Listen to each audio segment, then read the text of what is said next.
The palace of the radiant world of Leora stood at the edge of a shimmering valley, its towers built from crystal alloys that reflected the soft glow of 3 moons.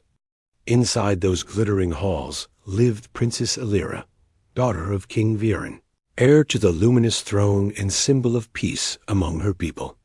Though her world appeared calm, tension brewed beneath its serene surface, because a single human warrior had arrived through a diplomatic breach in the galactic frontier. His presence stirred fear in the princess and deep uncertainty among the royal council. The humans had gained a strange reputation across the stars. They were known for resilience, for charging into impossible dangers, and for rising again when defeat should have ended them. HFY stories about them spread in whispers, each one telling of bravery that bordered on reckless resolve. To some worlds, humans were allies. To others, warnings. To the princess, the very idea of meeting such a fighter filled her with dread. The human warrior was named Dane, a titleless soldier from a distant colony who had risen from humble origins. He arrived on Leora not by force, but under a diplomatic request to help negotiate a border conflict between Leora and a rival sector. His presence was meant to offer protection and insight, yet his mere arrival sent a ripple of worry through the palace. The stories the princess had heard told of humans overcoming armies with only determination and grit. She did not know if such stories were exaggerated, but her heart trembled at the thought of meeting someone who carried legends on his shoulders. On the day of his arrival, the royal courtyard echoed with low hums of anti-grav skiffs as advisors gathered near the central platform. King Viren stood firm in ceremonial armor woven with light threads. Elira stood slightly behind him, her hands clasped, her crest shimmering with nervous brilliance. She wished she could appear calm, but every passing moment tightened her. Breath. Dane stepped off the transport with the poise of someone who had walked through storms and returned stronger. He wore simple reinforced armor and carried a sealed helmet under one arm. His posture radiated quiet confidence, not aggression.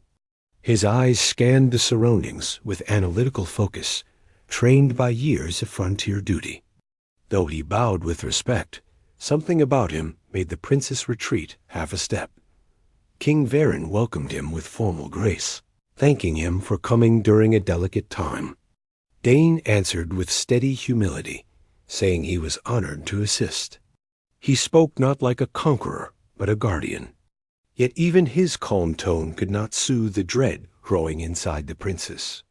She turned to her father and whispered the plea that had been tightening her throat since dawn.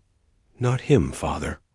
I'm afraid of that human warrior," she wept softly, her voice trembling like a thin beam of light. About to break, the king placed a gentle hand on her shoulder and offered reassurance. He told her that humans, despite their fierce reputation, were allies capable of loyalty and honor. Yet her fear was not rooted in logic, but in stories of human endurance so extreme that it felt unnatural to her people. She saw Dane not as a messenger, but as a force shaped by conflicts she could barely imagine. Though her father urged calmness, her heart beat harder each time Dane glanced her way. Dane, noticing her unease, chose to keep respectful distance. He understood that fear often grew from misunderstandings, and he made no move that might deepen her worry. Still, his role required him to remain near the royal family for briefings and negotiations. Later that evening, the palace council gathered to discuss the rising tensions along Leora's borders. Dane offered tactical insight, explaining how he had witnessed similar conflicts across sectors. His words were steady yet strong, shaped by experience. Every time he spoke, the princess listened from her elevated seat, afraid of both his bravery and the stories she had grown up hearing. To her, he seemed like someone who could charge through fire without hesitation, someone whose spirit could not be broken. The idea disturbed her more than it inspired her, because she could not understand such relentless will. After the council meeting, Dane walked through the palace corridors alone. studying the architecture of his host world. The halls shimmered like woven starlight, and he paused often to admire carvings that depicted the ancient history of Leora. Though he appeared calm, he felt the weight of the princess's fear. He wondered if he had done something to create distance, or if her fear came from something deeper. Princess Alira watched him from a high gallery. Seeing him walk alone made her uneasy in a different way. She had imagined him surrounded by warriors, leading charges, standing atop battlefield ruins. Instead, he moved like a thoughtful observer, someone who carried the past on his shoulders rather than trying to dominate the future. Her fear wavered for a moment, but did not fade entirely.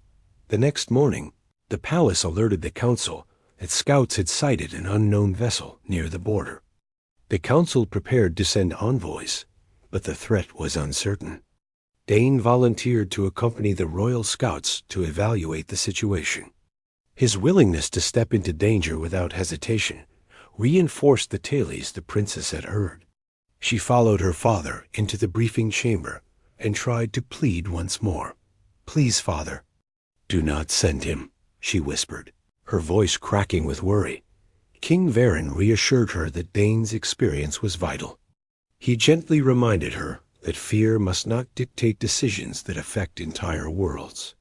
She lowered her gaze, knowing he was right, but unable to silence her trembling.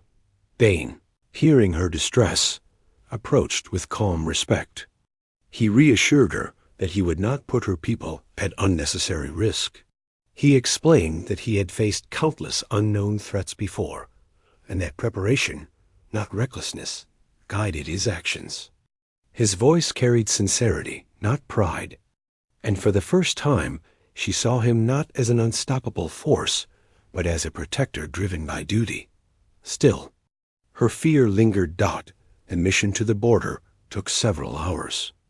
Dane and the scouts discovered that the vessel was damaged and unmanned, likely a stray craft caught in gravitational drift. There was no hostile threat, yet Dane inspected every detail before declaring it safe. His meticulous caution surprised the scouts, who expected humans to rush through danger rather than analyze it. Dane smiled at their surprise, saying that humans valued survival as much as bravery. When Dane returned to the palace, he delivered his report with clarity. The council eased with relief. Princess Alera listened from her seat, and her fear dimmed just a little more. She saw that he did not leap into danger for glory. He took every step with care for those around him. Several days passed.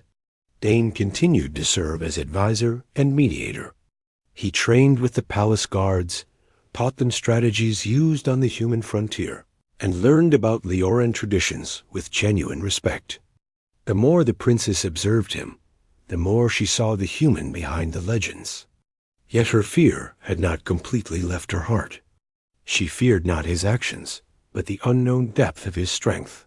Humans seemed to possess an inner fire that burned differently from other species.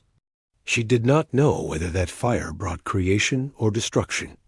One evening, as the palace lights dimmed into soft twilight, an unexpected crisis erupted. A seismic tremor shook the valley. Energy cracks burst in the ground, sending waves of unstable force through the palace structure. The protective shields flickered. Alira was in the upper wing when the tremor destabilized the walkway.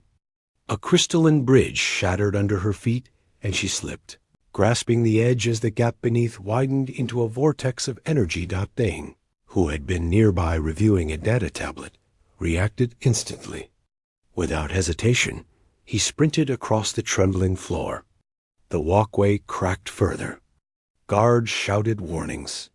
But Dane leaped across the fracture, catching the princess before she fell. He anchored his boots against the fragmenting platform and pulled her to safety with strength molded by years of training. For a moment, she clung to him, trembling. The fear she had felt for days surged again, but now it mixed with something else: relief, gratitude, confusion. He asked if she was hurt, his voice steady but filled with concern. She shook her head, still shaken, and whispered a soft thank you. The tremor subsided after emergency teams stabilized the palace. When the danger passed, King Varen rushed to his daughter's side, embracing her with relief. He looked at Dane with recognition, acknowledging the human's bravery and steady resolve. Dane bowed respectfully and stepped back, not wanting attention. Later, the princess sought him out. She found him observing the night sky from a balcony, his gaze distant. She approached quietly, her hands folded nervously. She admitted she had feared him because she did not understand humans. He listened with patience. She confessed that the stories made humans seem like unstoppable forces, and she did not know how to trust someone who carried legends behind him. Dane answered gently. He told her humans were not legends. They were people shaped by hardship, hope, and the need to protect what mattered. He explained that bravery was not born from invincibility, but from choosing to stand even when fear tried to break the spirit. He added that he did not wish to be feared, but to be understood. His sincerity softened her heart. She realized she had judged him by tailies rather than truth. The fear that had haunted her slowly unraveled, replaced by a dawning respect. She thanked him again, this time without trembling. Over the next days, they spoke often. She learned about human colonies, the Chow,